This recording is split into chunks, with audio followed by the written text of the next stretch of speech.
Pakiramdam mo ba, kahit ang daming tao sa paligid mo, mag-isa ka pa rin? Ang bigat ng loneliness, kasi hindi lang siya about being physically alone. Minsan, kahit kasama ka ng iba, parang walang nakakakita sa tunay na ikaw. At doon mo naiisip, may taong totoong makakaintindi ba sa akin? Pero eto ang reminder, hindi ka invisible. Minsan lang, hindi pa dumarating yung mga taong talagang meant para makasama mo sa journey. At habang hinihintay mo sila, pwede ka ring maging sariling kaibigan muna. Ngayong gabi, subukan mo ito.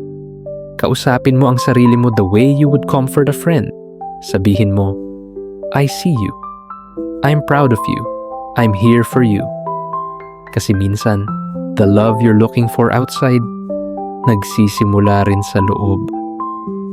Kung madalas mong maramdaman na mag-isa ka, follow mo ako.